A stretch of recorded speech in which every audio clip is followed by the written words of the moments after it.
Magandang umaga po sa inyong lahat. Nandito naman po ang iyong kaibigan at kapatid na si Lolo Ben ang nagbibigay sa inyo ng mga kwento at kuro-kuro at opinion dito sa YouTube channel na ito.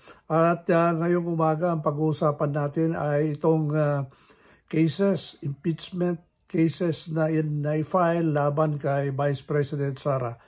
Alam niyo, marami na nagpapahiwatig ng kanilang mga opinion kung ano ang naiisip nila o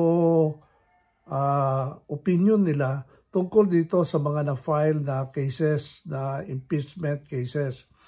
Marami tayong nababasa sa social media at naririnig na videos na nagsasabi na may mga senador na hindi sasang-ayon dito sa mga impeachment cases na na-file.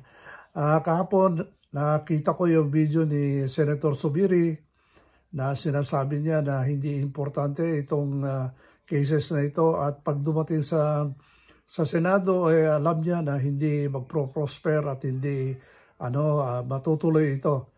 Doon naman kay JB Ejercito, sinabi din niya na si Senator Ejercito, sabi niya hindi magandang mangyayari dito sa bansa natin dahil maraming mga problema na dapat nating bigyan ng solusyon. So, siyempre yung mga kaalyado ni Vice President Sara, ganoon din ang sinasabi. Pero alam niyo itong mga karamihan dito, yung mga makabayan black, ang sabi nila talagang ipupursige nila yung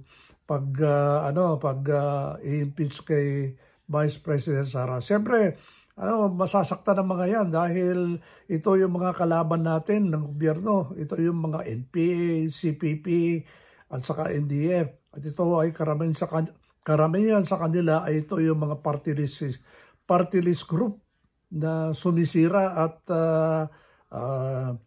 nagpapalala ang problema dito sa bayan natin.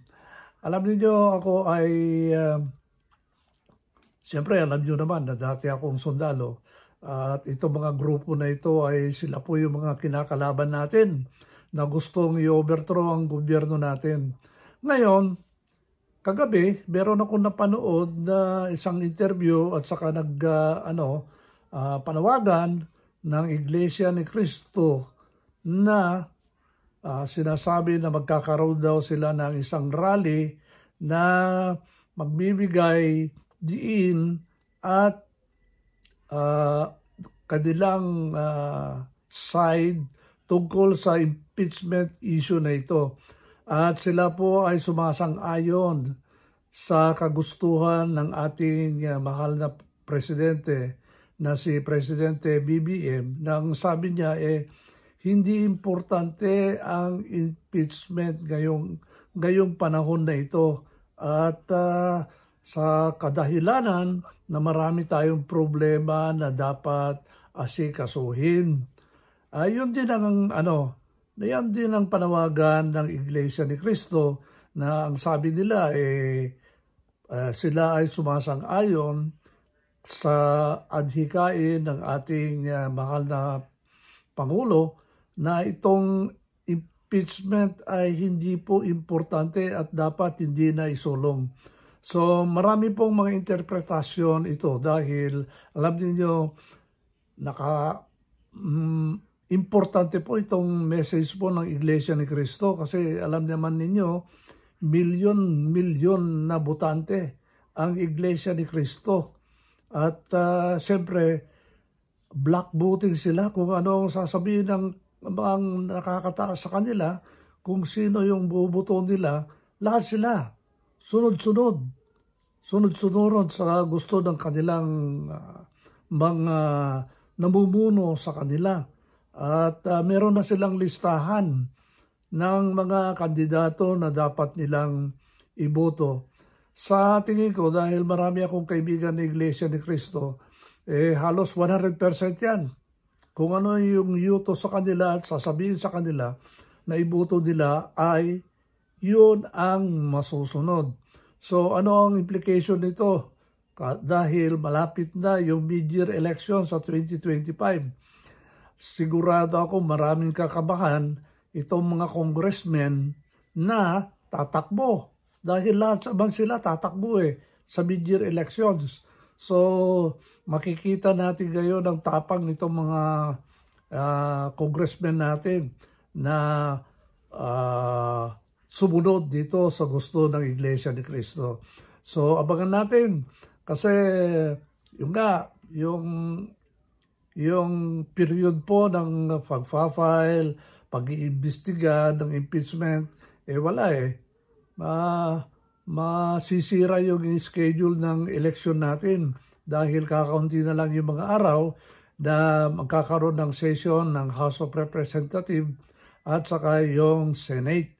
So maganda pong sundan po ito, pero kung tatanungin niyo ako sa opinion ko, totoo yan. Ito po ay waste of time. Ito po ay walang kakwentang pag-concentratean ng panahon itong impeachment case na ito.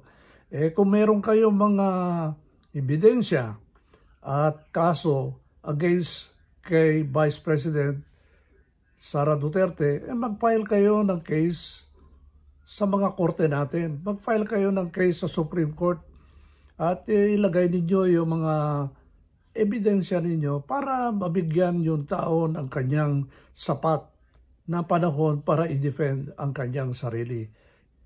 Iba kasi itong public public opinion, nadadala ka sa public opinion, naging political, masama yun. Mas maganda po pag ang laban-laban sa kaso ay sa korte. Pwede naman sa Regional Trial Court, pwede naman sa Supreme Court. Doon po ilatag yung complaints itong mga taong ito. So, alam nyo, ginagamit lang naman nila yung mga in aid of legislation. Kaya dito maiinis ka sa itong mga congressmen na members ng mga Quadcom at saka yung Good Governance Committee na nagkakandak po ng investigasyon kasi ang mga ito political ang habol nila. Gusto nila exposure. The more na na-expose sila, the more na nakikita sila ng tao at akala naman ng tao magagaling itong mga congressmen na ito at sila dapat ang iboto nila. Pero nagkakamali kayo. Dapat tayo ay dapat mag-isip kung sino talaga ibubuto natin. At kung sino yung nasasang-ayon sa ating mga kinakailangan at gusto natin magawa dito sa ating bansa para tayo ay uunlad at united. So yan lang po ang aking kwento ngayong araw na ito. Salamat po. Bye.